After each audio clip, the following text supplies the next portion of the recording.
अब विदा जस की तस रख दीनी चदरिया। बिछड़ा कुछ इस अदा से कि रुत ही बदल गई, एक शख्स सारे शहर को वीरान कर गया। मामा जी, हम तुम्हारे साथ रहेंगे। मामा जी। शेर तो खालिद शरीफ ने लिखा था, मध्य प्रदेश की सियासत पर बिल्कुल फिट बैठ गया।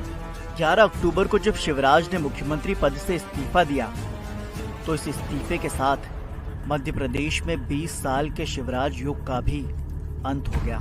एक वक्त था जब शिवराज ने कहा था, चला जाऊंगा तो बहुत याद आऊंगा। हुआ भी वही।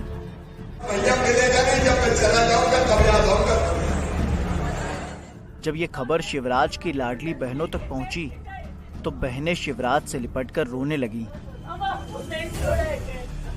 मैं भी कहाँ जा रहा हूँ, मैं भी नहीं छोड़।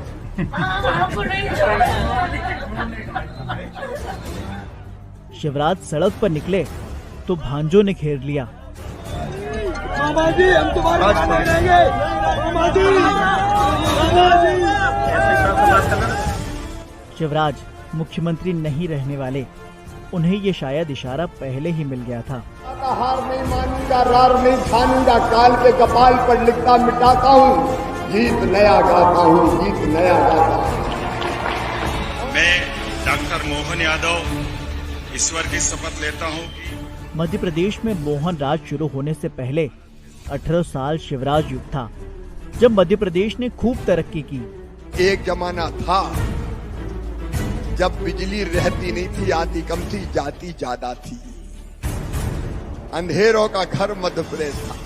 भोपाल तब एक तहसील हुआ करता था, जिला लगता था सीहोर।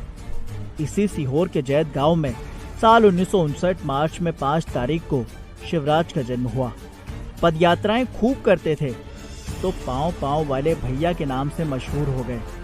एक ऐसी सभा नहीं होती जिसमें शिवराज ये न बताएं कि वो एक किसान के बेटे हैं। किसान के चेहरे पर फसलों की तरह हरियाली आ जाए। शिवराज हर काम की शुरुआत कन्या पूजन से करते हैं। अपनी लाडली बहनों को तिलक करते हुए उनके लाडले भैया। खुद को लाडली बहनों का भाई मानते हैं। तो मैं भी तुम्हें विश्वास दिलाता हूँ, भाई बहन का ये कारवां अब आगे बढ़ेगा।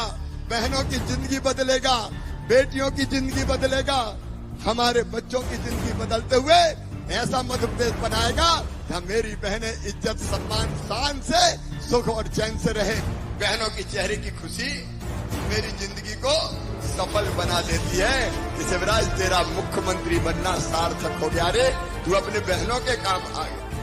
राखी आई तो बहनें भी अपने भाई शिवराज को राखी बांधने के लिए भरी सभा में पहुंच गईं। एक बहन सभा में नहीं पहुंच पाई तो पदयात्रा करते हुए भोपाल तक आ गई। शिवराज ने भी मुख्यमंत्री आवास पर राखी बंधवाई और बहन को तोहफा दिया। आदिवासियों के भी हितैषी माने जाते हैं, जिस जगह जाते हैं वहां के रंग में ढल जाते हैं। आदिवासियों के गांव तक गए तो आदिवासियों की पारंपरिक पोशाक पहन ली।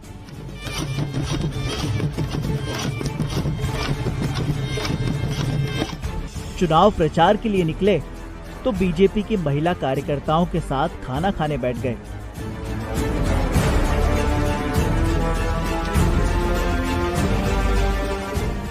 मगर वही शिवराज गुंडे बदमाशों पर एक्शन लेने से जरा भी नहीं चूकते।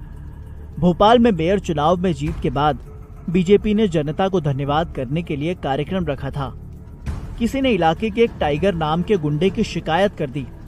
शिवराज ने इसके बाद डीसीपी और भोपाल कलेक्टर को मंच पर बुला लिया। सबके सामने कह दिया कि जरा देख ले कौन है टाइगर फाइगर, असली टाइगर तो यहाँ बैठा है। ये जरा देख ले कौन है टाइगर फाइगर, असली टाइगर तो यहाँ पे जाके कहाँ टाइगर फाइगर आ गया। ये कौन सी टाइगर शराब आ गई? ये पाउच जब करो, मारो डंडे, ठीक कर दो, सबको साफ करो, मुझे छोड़ना नहीं। रायगढ़ की सभा में पहुंचे तो गरीबों के राशन के वितरण में गड़बड़ी की शिकायत मिली। शिवराज ने साफ कह दिया कि गरीबों के राशन से कोई भी खिलवाड़ बर्दाश्त नहीं किया जाएगा और लापरवाही बरतने वाले अधिकारी और फूड इंस्पेक्टर को मंच से ही निलंबित कर दिया। ये देखने की जवाबदारी किसकी थी कि राशन ठीक से बटे? तो तो जिला आपूर्ति अधिकारी जो भी प्रभारी है उसको मैं तत्काल सस्पेंड करता हूं। ऐसे लोग नहीं चलेंगे, ये थोड़ी चलेगा। पीएम आवास योजना में लापरवाही हुई तो अधिकारियों पर बरस पड़े। ये प्रोग्राम सीधे मकान बने कि नहीं बने?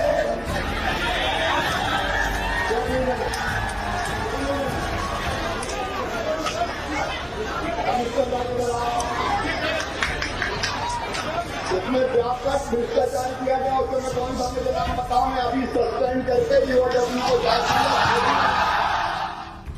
मगर वही शिवराज जब जनता के बीच जाते हैं तो सौम्य छवि भी नजर आती है। कभी महिलाओं के साथ मंजीरा बजाने बैठ जाते हैं तो कभी भजन गाने। चल जाई जब मेरे भाई ये जीवन 2 दिन का। मगर यही सौम्य छवि वाले शिवराज जब गुंडे माफियाओं पर बरसते हैं तो नेताओं के लिए मिसाल बन जाते हैं। अगर गरीब कमजोर की तरफ हाथ उठा तो मकान खोद के मैदान बना दूंगा। मैं चैन से नहीं रहने दूंगा किसी भी चीज।